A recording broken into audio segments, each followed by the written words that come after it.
Movie buff specialist Phil and John are back as we continue making our way through our favorite 100 movies of all time. Episode number 62 today, and we are into the 30s. Number 39. We're talking Before Sunset from me. John had Rosemary's Baby, but I have Rosemary's Baby even higher on my list. So we're going to be talking about a different Polanski movie, his first English language film, which is Repulsion, which I learned this week is very difficult to get into a voice activated remote. Every time I would hear Repulsion, the potion, the ocean, re-ocean, reopen. I could not get it. It took me forever. And it was annoying because I'd watched it, paused it, gone to get something to eat, come back.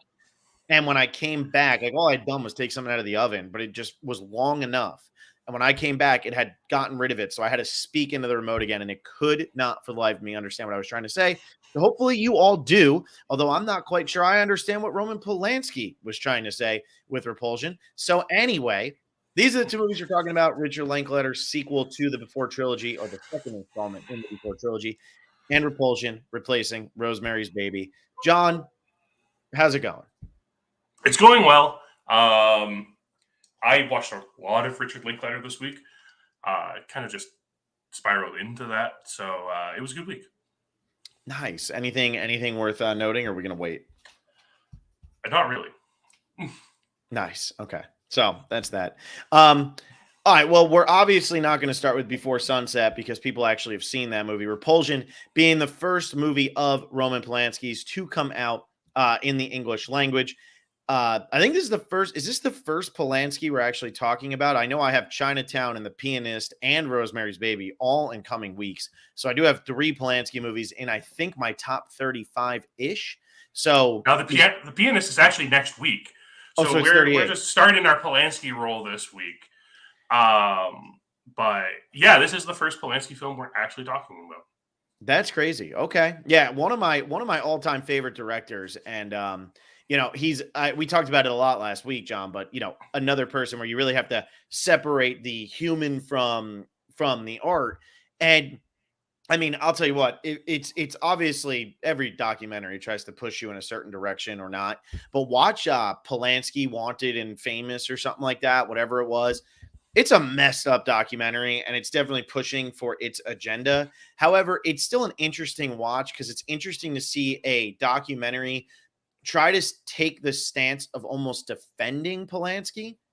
Very interesting documentary. It came out on HBO probably about a decade ago now, but worth a watch. And I mean, remember, Meryl Streep got on stage after she won an Oscar at some point. I think she accepted on behalf of Polanski for The Pianist and said that we need to forgive him. So, who knows what's going on in people's minds, but it's Hollywood. So, we can't really say that they're overly against these kinds of people. However, interesting documentary to watch, but tell me about why you picked Repulsion to replace Rosemary's Baby. I don't think it's hard to figure out why.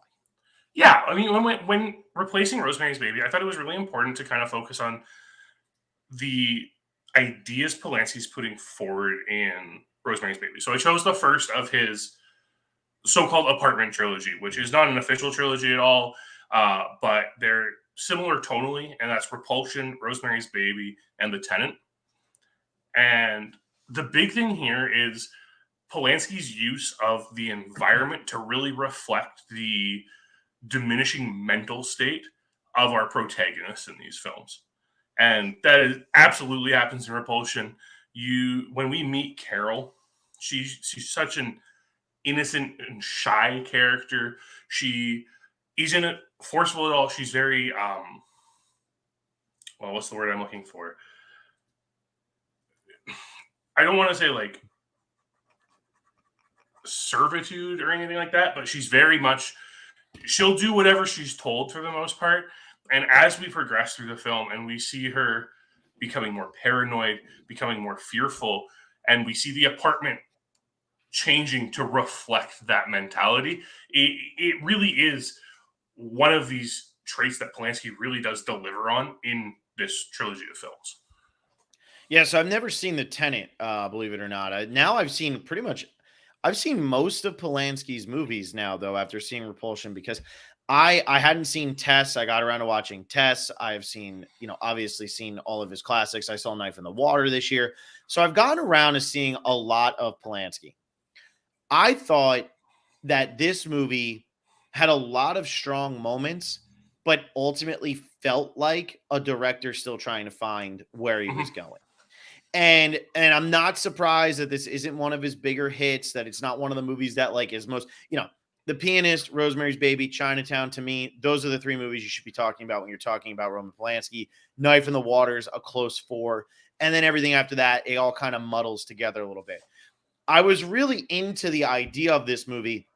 I like the house falling apart. It had like you could see where Darren Aronofsky got inspiration for Mother from this movie, Mhm. like a lot with the house and things like that, or the Coen Brothers with Barton Fink, which isn't really a horror movie, but kind of delves in these similar situations of what's real, what's not, where are they, everything's falling apart. My biggest knock on it, and it shouldn't be my biggest knock, but I just don't feel that her motivation was explored enough. I Mhm. understand that she just does not like men. Some would say she's repulsed by men. Interesting. How we could get a movie title out of this. Oh, But wow. I just wanted a little bit more of like what happened to her to make her hate these men so much. What was going on in her life? Because I mean, Mhm. there's some creepy moments in this. I mean the dream rape scenes are horrifying, which we see probably the most terrifying one of all time in Rosemary's Baby. Mhm. Not saying that there's many of them, but it's funny to watch these two build to what Rosemary's Babies becomes, which is honestly maybe one of the greatest scenes in film history, as messed up Yeah. as it is. But the devil impregnating scene is ridiculous in that movie. Um, I just think like this didn't quite get there. I liked it. Mhm. I enjoyed a lot of moments of it. I thought it was a fun movie for the most part, but it just was discombobulated for a lot of it for me. But again, you didn't have it on your top 100. You just No. replaced it here. But in terms of Polanski movies, definitely goes towards the bottom of the well-regarded Polanski movies that I've seen. Definitely. And that's kind of part of the reason why I really wanted to bring it up this week too, because my introduction to Repulsion was I was skimming through the internet for like lists of best horror movies or horror movies you have to see, and Repulsion kept coming up on them, and rather high on these lists too. So I really needed to give it a try, and it's a tough movie to watch. It's very heavy subject matter, obviously, and the fact that you never really know if anything happens with Mhm. these dream sequences. Is like, are these real? Did this happen? And that's why Carol's responding this way. Is this all in her imagination? What's taking her to that limit? It is, as you said, like I enjoy this movie quite a lot. I think it's like a 3.5 movie for me. I know you gave it 3 stars. Mhm. It it is missing that one little bit to show the motivation behind the character. Yeah, that was my biggest complaint, and because of that, with it being such a weird concept, Mhm. of like this, it's this movie about a woman who just hates men, like just hates being around them, but not in like an outward like you think about it, if this movie was made in 2022, it would dive into every political issue that, Mhm. like really, really, really feminist people believe that they would go in on the men for. This doesn't do that. And I almost wish it would have done a little bit of it. We see that she's a manicurist, she works in a beauty salon, like she does all of those things. She lives with her sister, but this first guy doesn't do anything to her until As far later as in we the know, movie. yeah, Yes, but if he did, I want more hints that he did. Like yes, it was a very weird choice to just be like, no, because at first I was like, oh, she's just socially awkward. Like, whatever. We've seen this kind of thing. And then it becomes like, well, no, now she's killing these guys, and like, why? And maybe it's read between the lines, maybe that's what it's trying to get you to do, but even to read between the lines, I need more context to know what I'm supposed to be reading. yeah. It's really hard to dissect because Polanski leans so much into symbology in this film and symbolism. Like it's so hard to just determine what exactly he's trying to get at, and like maybe that's because it's this transition into his first English language film. Mhm. Because like even like the dialogue in the film feels a little disjointed at times, but it's just missing something that explains it all. Mhm. And if it had that explanation, this could be an absolutely incredible film. Yeah, I agree. But some really good moments. I thought the Mhm. moment where she kills the landlord, I thought that was a great moment. I thought the first moment where she actually attacks Colin, I think his name was, or something like that, Mhm. where when she attacks him, thought that was a really good moment. I like when she rips the lady's skin off. That's always fun. The rabbit in this is disgusting and it's Yes. always there. And that's like one of the like hardest things to look at, but you're always constantly having to look at it. So like I was a big fan of a lot of that. I like too, if you notice, 95 to 100% of the people that appear outside of her comfort zones, like when she's out on the streets walking, are men.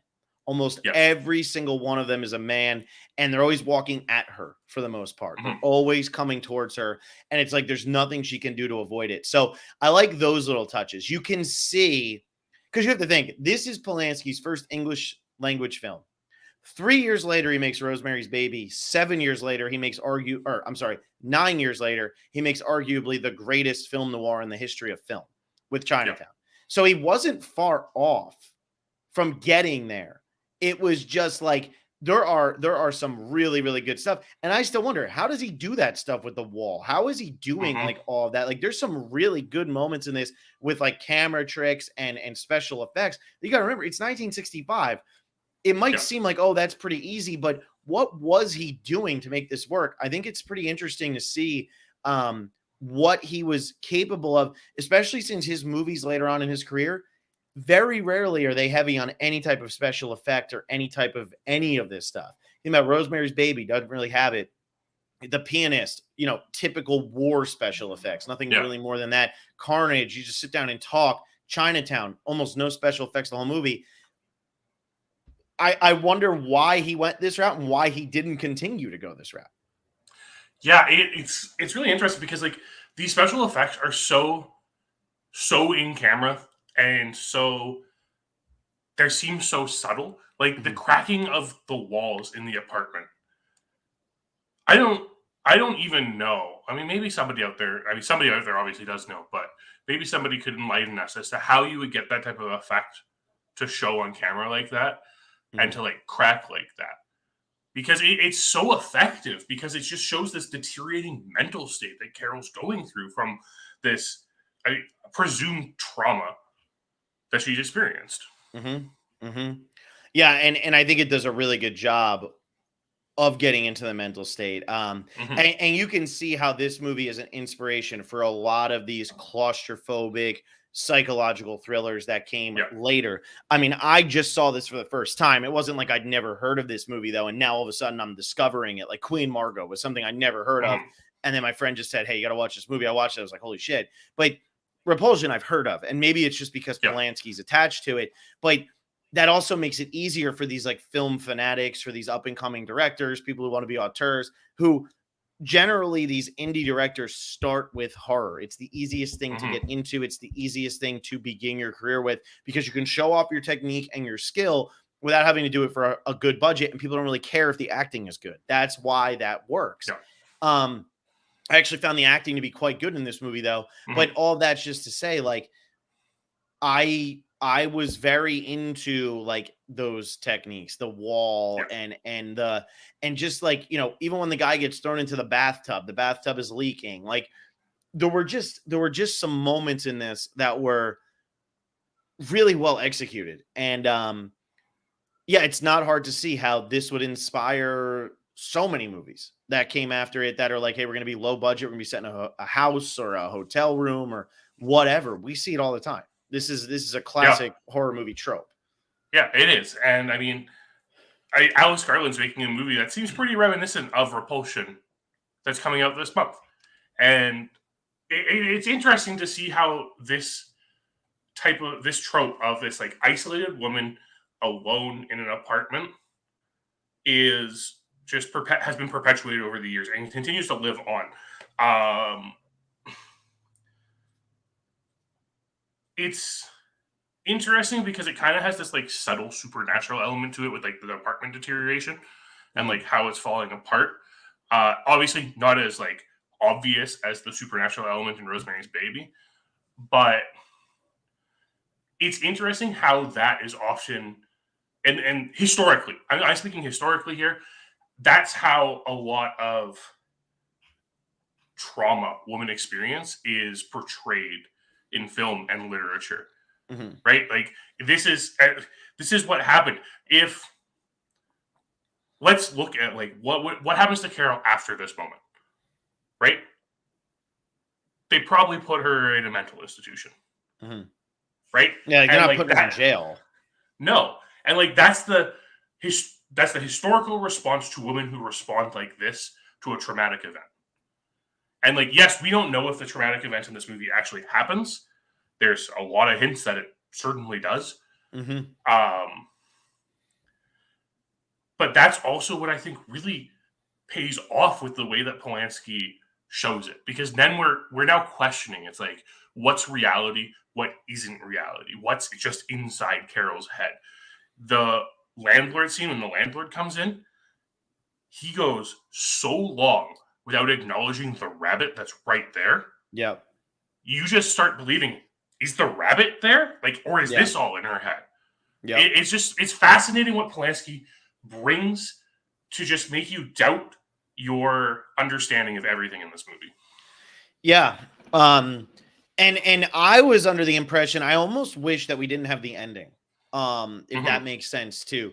I feel like with the ending, it does tie it up in a way where it gets rid of those questions, because I believe that all the stuff with the guy barging in and breaking into her room and blah, blah, blah, that stuff, okay, that's all a dream.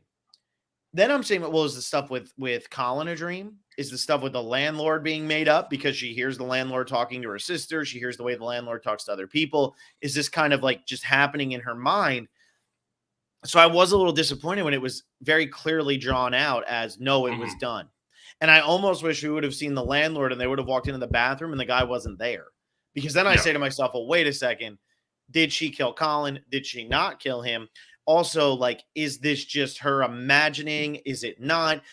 The landlord, kind of deserves it at the point where she kills him. Like, at that point, it's like, whatever, do what you got to do. But we don't see a reason for Colin to be killed in this movie. And I also liked one of my favorite scenes in this, and it's so reminiscent of Rosemary's Baby, which obviously hadn't made yet.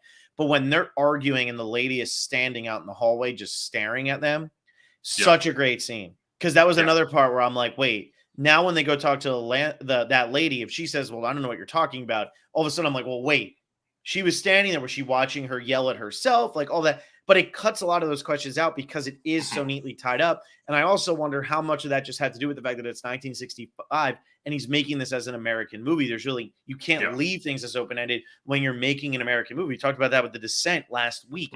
It's hard to do that. So I'm just very curious what happened with that. And, if it would have been different had it been made in, Poland or something like that. Because Knife in the Water doesn't have a very clean ending. It's not like this, but it doesn't have a very clean ending. And I just think that, I just thought that this one shouldn't have either. I mean, we are never shown Colin's body at the end, right? When everyone comes into the apartment, we there's an assumption of it because they go into the bathroom and they say, "Oh my god," and like the heavy gas and everything. But based on their positioning with the bathroom, they could still be looking into the bedroom where Carol is, like under the bed. That's true. So like the Colin of it is still a little ambiguous. Obviously, the landlord's not, because that body is very clearly under a Chesterfield in the in the that one there. They don't leave open to interpretation. No, and I think that's fine, because the whole landlord character was so fascinating to me because he was so rude and abrasive on the phone all the time. Clearly, like, thinks little of Carol and Helen because they're foreigners. And as soon as Carol presents the rent money, his whole demeanor changed. And it's like, oh, maybe this guy's not so bad. And he like seems like he's taking care of Carol at that part. And then it starts going on to him, being, a bad person. And it was just a transition. And then we're like, we want Carol to kill this man by the time she does. Yeah. It's a very well acted scene where like the transition is just so instantaneous from upset about everything, but upset about being barred out, upset about not having the rent, to, oh, I have the rent, I have nothing to be upset about anymore. And oh, you look sickly, let me help. And then it, slowly progresses into that more and more creepy zone, and it comes back to that photo of the family. Very terrifying photo, so creepy. And what is she looking at, and why is she so distant and out there? I mean, it's these little hints that like Carol was abused as a child, right? But it's never fully stated. Roman Polanski leaves that up for interpretation. But like this distant look is the same look we see on Carol the entire time. Yeah, and I don't need it completely spelled out. I just wish there would have been a little bit more of something, because I agree. Like that photo is very creepy. It lets you know something's not right with her. Something's not right with how she is with her, family. Something's not right with how she grew up. Like you get all of that information from this. I just wish that they would have went a little bit further with it, just to give us a little bit more. I just feel like that would have been helpful, because it's a creepy picture. Yeah, for sure. But I didn't have enough of investment in what that ending meant by the time the ending came. Yes, that's true. And it's really hard because Carol spends so much of this movie alone that we don't have dialogue to explain certain responses she has either. And like, I'm not saying dialogue's necessary to understand these things. Trust me, next week's movie is a silent movie. Dialogue is not necessary, but it would have helped a little. It's like those moments of like peering out through the window at the yard below where all the women are and everything. It just felt like there was one thing missing there to kind of link everything together. Yeah. And either way, good that Polanski was able to make his way to American audiences. Nobody in this movie really ever went on to do much. It's not like any of these people were like big actors, but it was good that he was able to make his way, not even so much to American audiences, but like just to English language audiences. Because like you think about it, he could have went the Ingmar Bergman route, which there's really no problem with Ingmar Bergman. I love Ingmar Bergman. However, Ingmar Bergman is so in the art house. Roman Polanski is not. Roman Polanski was able to start to take those chances and make a movie like The Pianist because of his reputation, because of a movie like Repulsion that got him started and moving in the right direction. So I think that's huge. Yeah, absolutely. It really did go to show where his artistic vision was, and that he still had an understanding of audiences and what audiences responded to. I agree. Do you want to keep talking Repulsion, or should we find our way? I do want to mention one last thing, and it's right before we see the third sexual assault. After Carol's murdered both Colin and the landlord, and she puts the makeup on. Yes. It's such a horrifying and disheartening scene. It's just like she's so prepared for it, and it's the worst sexual assault in the entire film, and it leads us into the ending. It's just repulsive. Yeah, it is. No, Lynch got some inspiration from this movie too. Like, let's be real. Let's be real. Yeah, definitely. If David Lynch said I've never seen Repulsion, I'd call him a liar and stop watching his movies, because clearly was inspired by this one right here. Yeah. All right. Well, let's move past it, since it's not one in our top 100. We talked about it for like 20 minutes and whatever. What was the best thing you watched this week? Best thing I watched that didn't have Before in the title. See, that's the part I'm having a hard time too, because it's obviously Before Sunrise, like 100%. Absolutely. There's no doubt about it. But give me something else other than Before Sunrise, because we're going to talk about Before Sunrise when we talk about Sunset. So, like I said, I watched a lot of Linklater this week. I watched 5 of his films. I watched the entire Before trilogy, all of which are absolutely stupendous. I watched School of Rock because I needed something light after watching Before Midnight. And I watched A Scanner Darkly, which is a weird movie. That is a weird movie. Interesting though. And then the only other 2 movies I watched Uncharted and Spider-Man No Way Home. So like the best movie I watched that wasn't part of the Before trilogy has to be School of Rock. Yeah, and nothing really much to write home about there except for Ned Schneebly, right? Exactly. Because it's Mike White. That's all that Yeah. matters. Yeah. Yeah, mine, if it's not going to be Before Sunrise, it's Shrek. I rewatched Shrek this week. Movie's a freaking masterpiece. It's Yeah. so funny. It's so well done. It's perfectly made. The jokes still hit. I've probably seen that movie 7,000 times, and it just works every single time. It's so freaking entertaining. The voice acting is ridiculous. Like all of the tropes, the way it makes fun of everything, all that stuff. Just so well done. Definitely one of those kids movies that I could sit down and watch every single, like whenever the hell it's on. It doesn't matter. It doesn't get old. So that's what I got. Yeah. I mean, I saw you watch it, and I almost put it on right then and there. Right? It's Like, just, it's that's the effect addicting. that movie has. Yeah, it is. It's just addicting. And the Merry Men scene is just ridiculous. It's so Yes. funny. The song, now that I'm older and I actually understand what he's saying, man, that song is hilarious. All right, let's move on to my number 39, which is Before Sunset. So it's the second installment in the Before trilogy, which people didn't know was going to be a trilogy ever, really. Before Sunrise came out in 1995. Then they waited 9 years and did Before Sunset. And then they waited another 9 years and did Before Midnight. Doesn't look like we're getting a movie in 2022. So it seems like it is just going to be the Before trilogy. I think it would be too depressing to see Ethan Hawke and Julie Delpy as 52-year-olds now. I don't need to see that in my life. Let's keep them where they are, young and forever nice to each other and nice looking. But I picked the second one here, and I rewatched the first two. Before Midnight, I've actually only seen one time. I wanted to watch it again before doing this podcast. I kind of ran out of time. But the reason why, and I've seen Before Sunset and Before Sunrise so many times, the reason I don't go to Before Midnight very often is because it depresses the living shit out of me. It is easily like top 5 most depressing movies I've ever seen in my entire life. And that's why I don't really go back to that one. Mm-hmm. Before Sunrise has that melancholy to it, that melancholy first love, not even first love, but just like a romantic fling and what could have been. There's a hopefulness to it.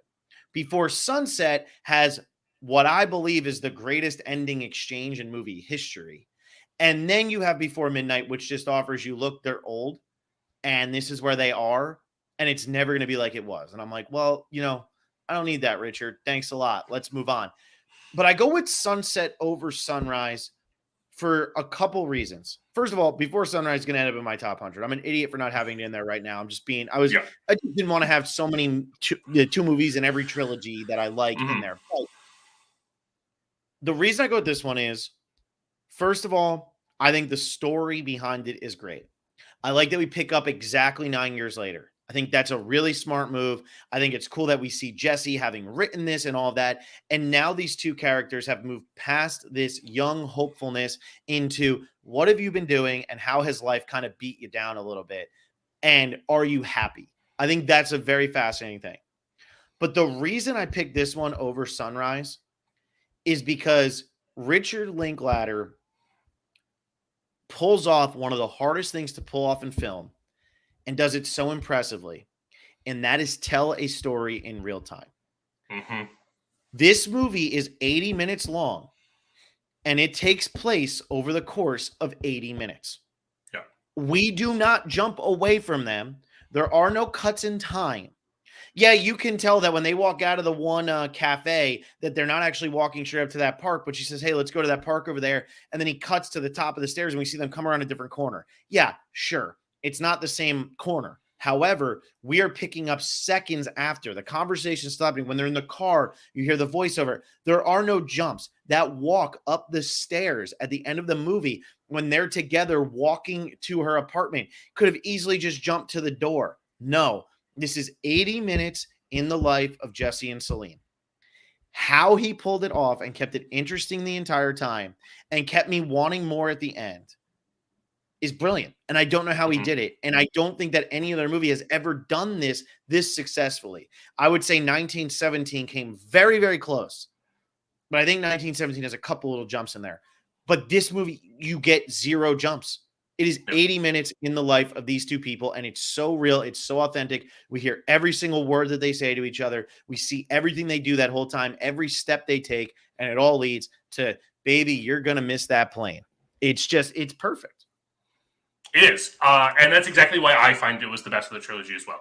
The fact that this is a real-time film and that Linklater gave us every in-between moment in this film is so impressive, because the conversation, it zigs, it zags, it goes where you expect it to go, it goes places you don't expect it to go. The pacing of the conversation throughout the entire film, it's all completely brilliant, because this is exactly how a conversation between two people who have not seen each other for 9 years, who had one evening or one night, I guess, of just essentially a one-night fling, and now they're reconnecting. And it's so beautiful. It's so brilliant. Ethan Hawke and Julie Delpy are both phenomenal in this. Their chemistry is probably some of the best on-screen chemistry you'll ever see. It's incredible how Linklater was able to just make a movie, just one conversation movie, so engaging. Yeah, and that's the hardest thing. I mean, you have to think, this is two people. This whole movie is two people. Yeah, there's other people in the background. There's people who ask, "What do you want to drink? What do you?" But it's two people, and it's moving. And I always talk about how in Game of Thrones they would always talk about with Peter Dinklage, every conversation was his sword fight. Because there's all these. So Jon Snow gets sword fights, but Peter Dinklage can't be in a sword fight. So every dialogue that he delivers has to be a sword fight. This movie's a ballet. Because they're not fighting or butting heads. There's no conflict in this movie, if you really think about it. The conflict, and that's what Richard Linklater does better than anything. He makes time the conflict, because in reality, everybody's life, time is the conflict. Yeah, there's going to be other conflicts that come, but all of those conflicts are because of time. Whether you get sick with cancer or you have a deadline you have to hit, or, oh man, I have to eat, who knows? It's all based on time, because everything is against the clock. And Richard Linklater doesn't have to address that it's all about time. He just lets you know it's all about time. And in this movie, they haven't seen each other in 9 years. They regret it. They talk about it. They're feeling each other out to see where everybody's at. But it's, okay, I'm going to go this way first, and you're going to go this way. And we're going to somehow meet in the middle. And then as soon as we meet okay, now let's bounce off and let's go back. And it's a dance. It is literally a dance for 80 minutes of these two characters feeling each other out, getting somewhere, almost getting too real. The moment on the park bench, too much familiarity, that type of thing. Him talking about his family at first, his wife and his kid, and, oh, okay, that's great, blah, blah, blah. 10 minutes later, we find out, it sucks. This is terrible. I don't like this. We hear about her relationships, how she feels with the guys in her life. Every time they leave her, then they turn around and they get married and they thank her for it. Like, they're not revealing everything right away. And yet there is so much underlying motivation in these early conversations as they're just feeling each other. Let's go to the cafe a little bit further away. It's nice. You have a little time. Yeah, I got some time. Let's just go further away so that we can walk and talk. And how do we figure out if we are going to be able to rekindle this relationship we had 9 years ago, which was one night and whatever, but you wrote a story about it, and clearly she goes and writes her song about it. I always love that at the end with Jesse and whatever. But those two things, and it's 80 minutes of just bouncing. And then at the end, we see it coming together, and we don't know if it sticks or if they bounce off again. And if they never made before midnight, we'd still be wondering, did it stick? Or did it bounce off? We have no idea. Yeah, it's, again, it really falls down into when they decide to have each of these conversations too. The fact that either of their relationship status isn't mentioned for 40 minutes, it's because neither of them want to know. Neither of them want the answer to be, yes, I'm in a relationship with someone. Right? And it's these little things. It's these little motivations we're seeing in both Jesse and Celine. And as they discuss life and expectations and desire, entitlement, everything under the sun, and all these great philosophical conversations, when all they really want to know is there even a chance for the two of us? Yeah. And it's like they're living in this fantasy world all over again at the beginning, which is, that first conversation they have in Before Sunrise of, do you want to get, they're having coffee, whatever, do you want to get off this train? Like, get off this train with me. And she gets off the train and they go, and it's like how awkward those conversations are once she does get off the train. Because now it's like, wait, you're a stranger. I don't know anything about you. This is kind of weird. We're seeing that all over again, but in a different sense, because now they have a shared history, even though it's a very small shared history, but it's so impactful. I love right away. Did you come back in 6 months? No, I didn't come back in 6 months. Did you? Oh, I would have felt terrible. Whatever. 10 minutes later, of course I was there. Of course, of course, and it's those, because they don't know each other. While we know, because we watch the movie, we sit down, we watch the movie, and then we watch the next movie. And I didn't watch the first one in 1995. I think I watched them both around 2007, 2008, 2009, somewhere in that range. I want to say it was probably right at the beginning of college, because Before Midnight had been announced, and that's why I sat down and watched them. We don't have to wait 9 years in between. No. But Linklater does such a good job of creating that idea that there have been 9 years that have passed. I think the decision that Ethan Hawke is married with a kid is such a great decision. It is such a great decision, because now we know when he's sitting there at the end of the movie, he is giving something up for another chance. And some people go, oh, he's a schmuck, whatever. But we are watching him willingly give it up for a missed opportunity that he feels would have been better for him. And as we see in Before Midnight, it has its positives and its negatives and what happens 9 years after all that fun stuff. But I just love the way that is addressed. And it's an afterthought. It's Don Draper at the end of the Mad Men finale. He walks in on his family and you're like, wait, this guy has a family? What? That's it. Yeah. No, it's I don't know.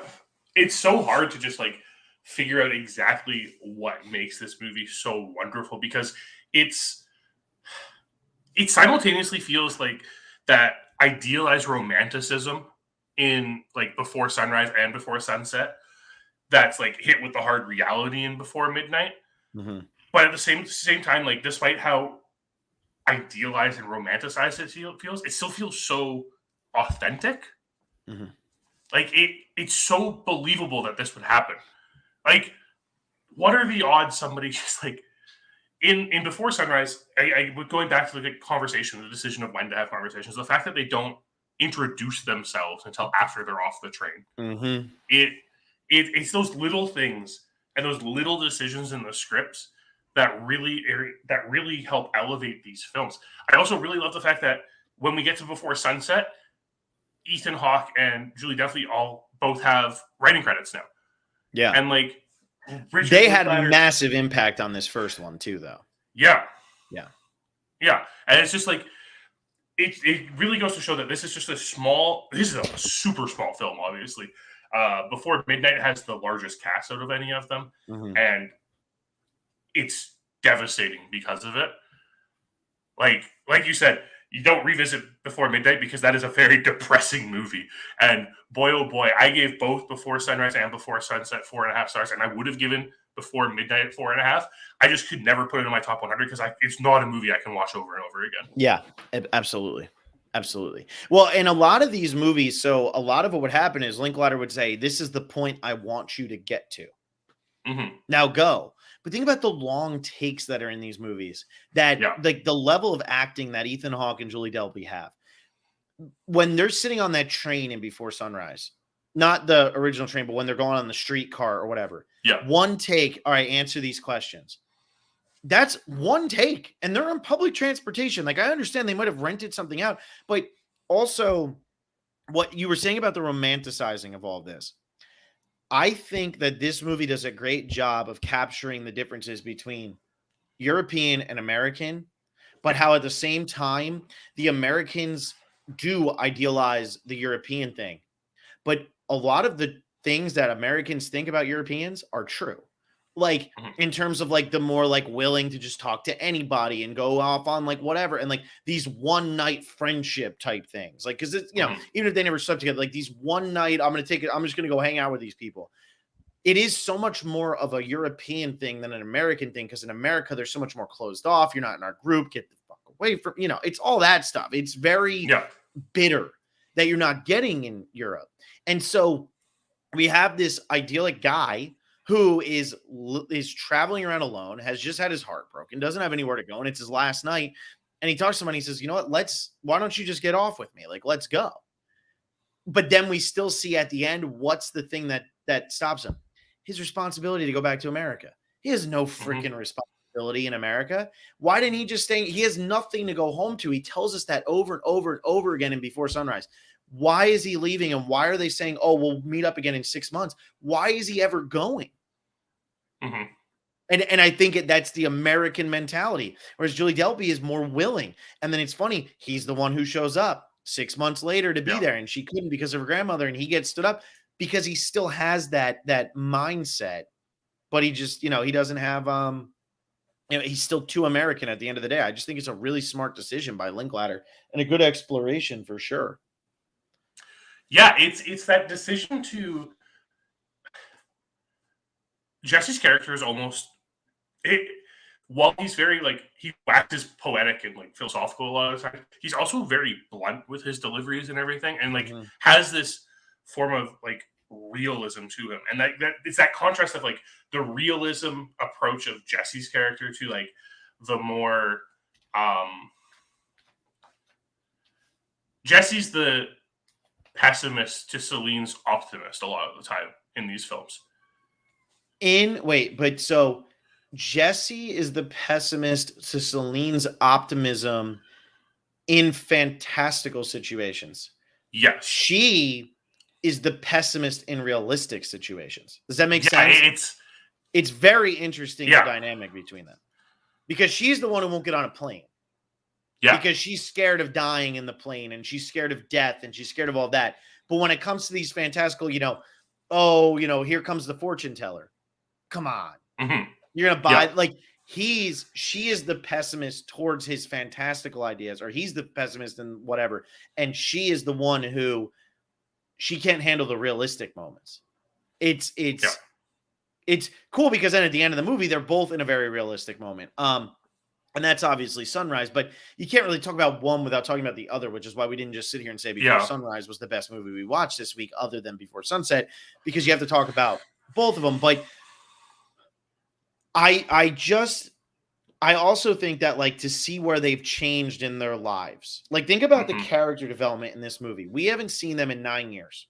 We get an 80-minute movie where nothing is staged or nothing feels staged. You know what I mean?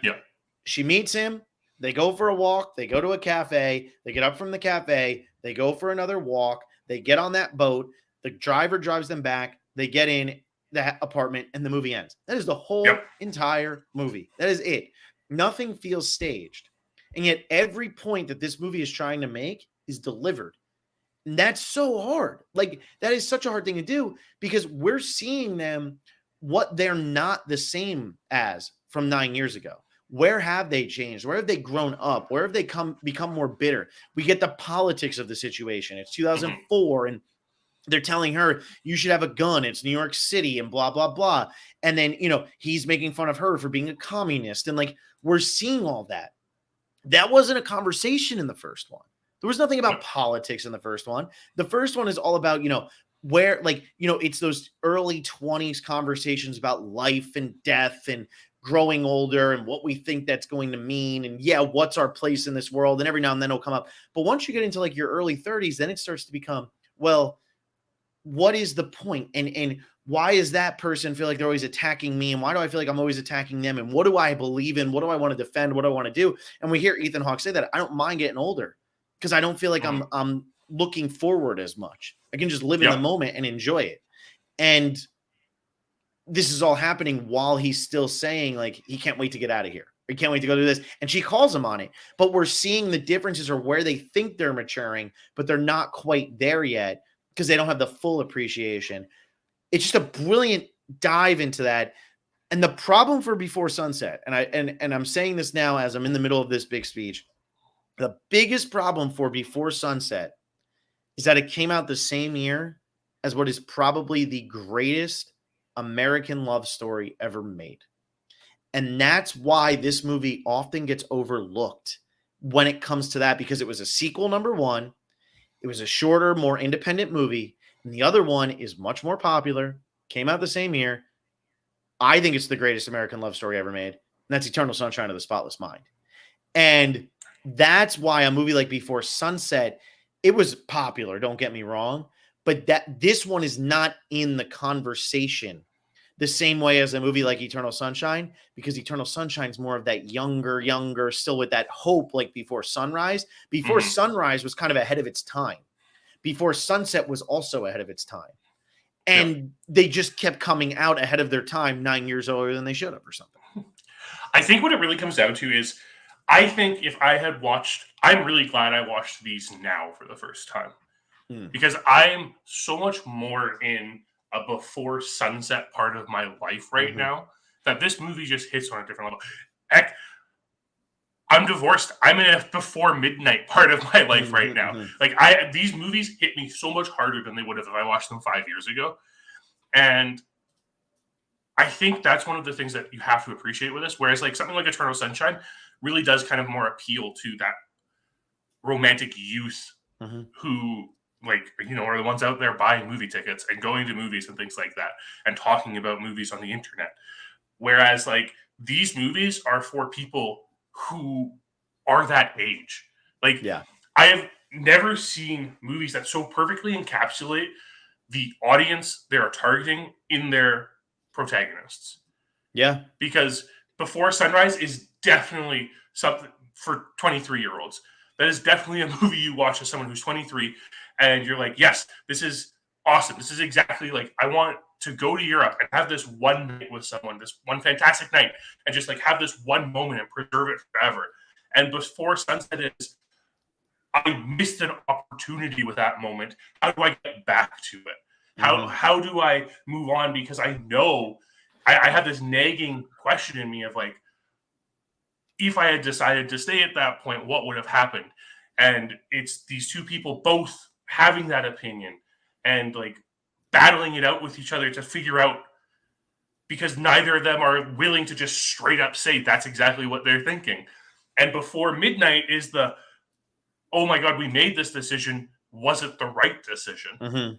And it's exactly where you're at when you're 23 and 32 and 41 in these type of relationships and these type of moments. It's so reflective of just this generation of people. And I think that's why if you sit someone down, if you sit a 20-year-old down with Before Sunset and Eternal Sunshine, they're probably always going to pick Eternal Sunshine. But I think more times than not, if you set out 30-year-olds like us down, you're going to see more people lean towards Before Sunset than you are Eternal Sunshine. It was funny because Before Sunset, so both these movies were I think my last iteration of my top 100 whenever I did it. Eternal Sunshine was always in my top 5. Like, Eternal Sunshine to me is just a masterpiece.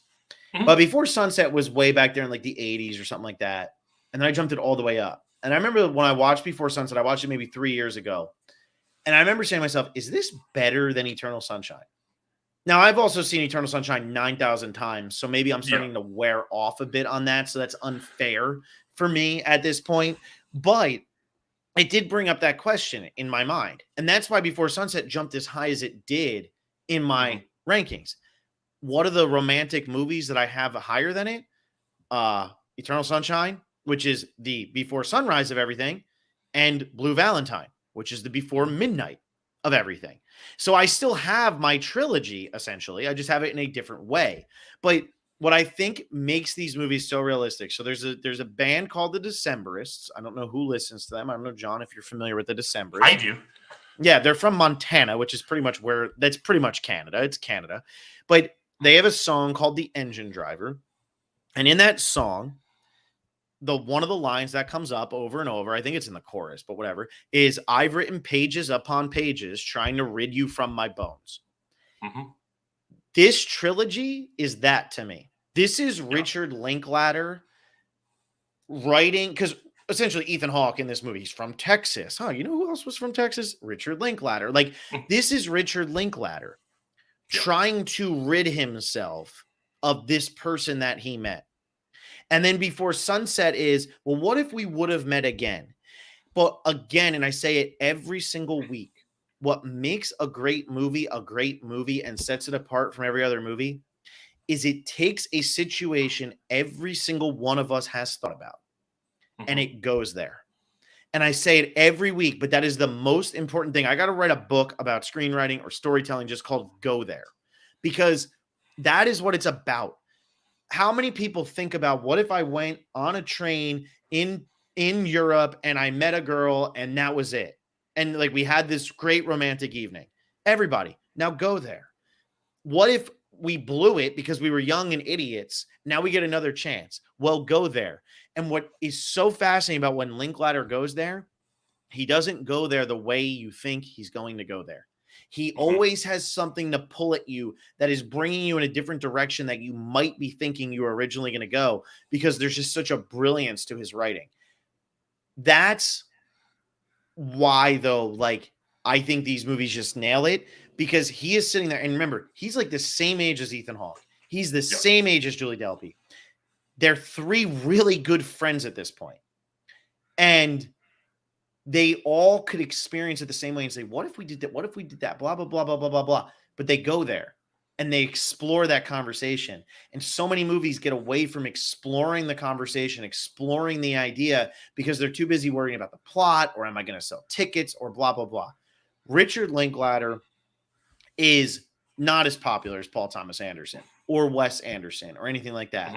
But Richard Linklater has made his money, and he's made a lot of it.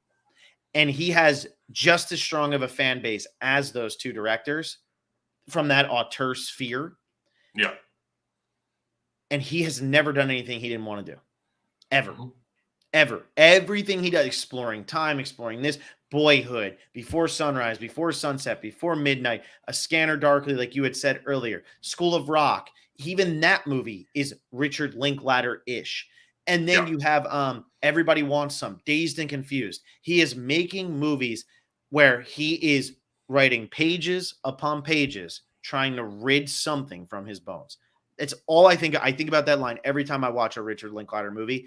And I just think that's why Before Sunset nails it and knocks it out of the park. Yeah, Before Sunset's just such a mature film.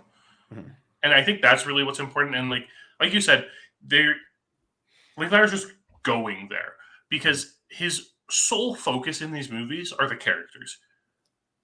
There's no plot. You described the plot to this movie. It took you like five words scenes to describe. Yeah. And there's so much focus on these characters that even the things that go unsaid feel like they're being said. Yep. And that is something that really goes to show what a truly phenomenal filmmaker is. Because a truly phenomenal filmmaker working with incredible talent gets those scenes. And understands the subtext in all those scenes. Understands the subtext of like smaller lines, like if we didn't suffer, we wouldn't learn a thing. That's a line that comes earlier in this film that really hits you, because that's exactly they're saying to each other, they are suffering. They're suffering and they're learning about themselves in these 9 years. And then, but it's like, it's breezed over, and it's just like this little subtext in it. And then, the further we go on, and we get like the lines like, you can never replace anyone. What's lost is lost. And it's like, but this is that opportunity where you found what's lost. Yeah. It feels so good, because it's very rare that people get to a point in life where they don't have a moment like this, where they don't have a moment where they're thinking about what was lost and like where it takes them, or where it could have taken them, and then to have it come up again. Yeah. And like, obviously, hopefully, there are a lot of people who don't need to have this moment, because they went with the moment in the first place. But there are a lot of people out there who are thinking, okay, how did I get here? I'm kind of miserable right now, but is there something that I missed Mhm. that could make it so that I'm not miserable and that I am enjoying everything that's here. And like that goes so much into what Jesse's saying about living in the moment now in Mhm. this movie. Mhm. Because when we're young, we're especially in North America, we're berated with these ideas of always having plans, always looking to the future and figure out what you're doing. And as I've aged, I've gotten to the point where if someone asks me what I'm doing in 5 years, I'm just going to tell them I have no idea. I don't Mhm. care Yeah. because I care about what I'm doing now. And it's such a natural progression for this character to get to that point and for this conversation to happen. And it's just so relatable. Yeah. I agree with all that. I mean, I think that I think there's just a judgment that's associated with it all in North America that we have that other Hmm. parts of the world don't necessarily have.